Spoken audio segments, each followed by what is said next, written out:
Assalamualaikum warahmatullahi wabarakatuh. Jumpa lagi dengan saya Maria Tulketia dalam mata pelajaran administrasi umum. Untuk pertemuan ketiga ini kita akan melanjutkan materi di pertemuan yang kedua, yaitu tentang struktur organisasi. B. Manajemen dalam struktur organisasi. Istilah manajemen berasal dari bahasa Inggris, yaitu manajemen, yang artinya seni melaksanakan dan mengatur. Manajemen merupakan proses perencanaan, pengorganisasian, pengkoordinasian, dan pengontrolan sumber daya untuk mencapai sasaran secara efektif dan efisien. Dalam hal ini, arti efektif yakni suatu tujuan dapat dicapai sesuai dengan perencanaan. Sedangkan efisien yaitu suatu tugas yang ada dilaksanakan secara benar, terorganisir, dan sesuai dengan jadwal. Pengertian manajemen. Yang pertama, menurut George R. Terry, manajemen adalah suatu proses yang khas yang terdiri dari berbagai tindakan. Yang kedua, menurut Mary Parker Follett, manajemen adalah seni menyelesaikan pekerjaan melalui orang lain. Yakni seorang manajer memiliki tugas melakukan pengaturan dan pengarahan terhadap orang lain untuk mencapai suatu tujuan organisasi yang diinginkan. Yang tiga, menurut Lauren, manajemen adalah keahlian untuk menggerakkan orang agar melakukan sesuatu. Nah, berdasarkan pendapat yang diberikan para ahli di atas, dapat disimpulkan bahwa manajemen adalah seni dalam mengatur sistem baik orang dan perangkat lain. Hal ini bertujuan agar dapat berjalan dan bekerja sesuai dengan ketentuan dan tujuan entitas yang terdiri dari berbagai aktivitas. Fungsi manajemen. Yang pertama adalah planning. Planning itu penerapan perencanaan, yakni bagaimana penetapan tujuan yang diinginkan perusahaan dan kemudian penyusunan rencana strategi yang bagaimana untuk mencapai tujuan yang diinginkan perusahaan.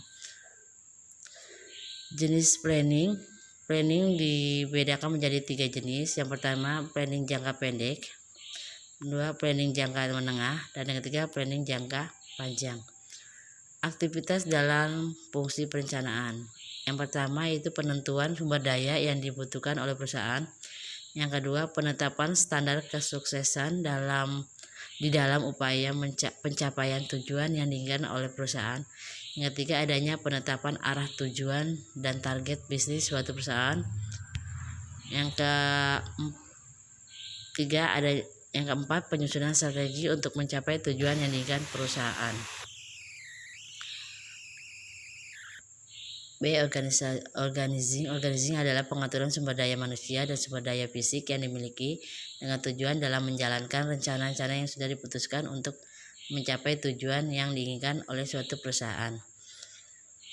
Adapun manfaat dari organizing, pertama, seorang personil dalam perusahaan mengetahui tugas apa yang akan dijalankan dalam mencapai tujuan yang telah ditetapkan. Yang kedua, membagi berbagai tugas disesuaikan dengan kondisi perusahaan. Yang ketiga, adanya penciptaan spesialisasi dalam menjalankan tugas. Fungsi organizing, pertama, manajer memiliki manajer puncak yang profesional untuk melakukan pengordinasian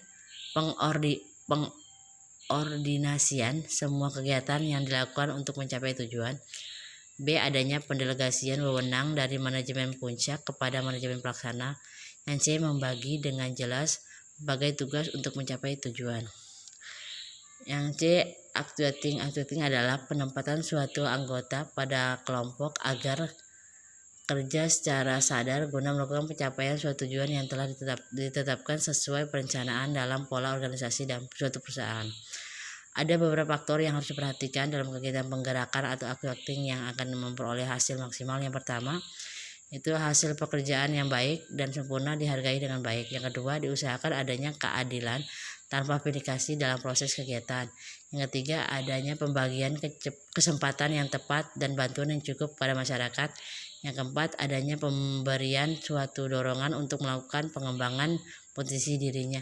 Yang kelima, manusia diperlakukan dengan sebaik-baiknya. Yang keenam, adanya dorongan pertumbuhan dan perkembangan manusia. Dan yang ketujuh, yaitu memperlihatkan pada manusia suatu keinginan untuk melebih.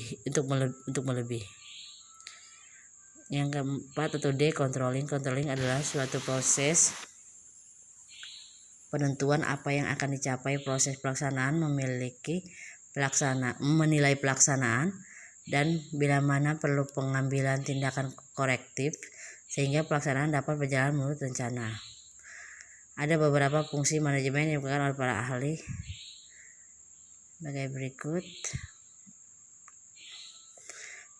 Untuk menurut James F. Stoner, planning. Yang pertama planning, yang kedua organizing, yang ketiga to lead, yang keempat controlling. Menurut George R. Terry, fungsinya dia mengungkapkan bahwa dalam fungsi menurut George Terry, yang pertama itu planning, yang kedua organizing, tiga itu controlling.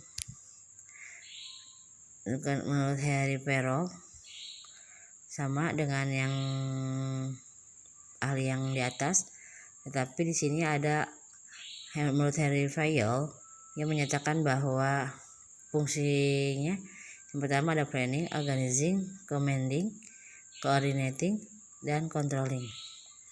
Sedangkan menurut Linday itu fungsi manajemen itu yang pertama staffing, planning, organizing, controlling, directing atau commanding, dan coordinating. Unsur-unsur manajemen berikut.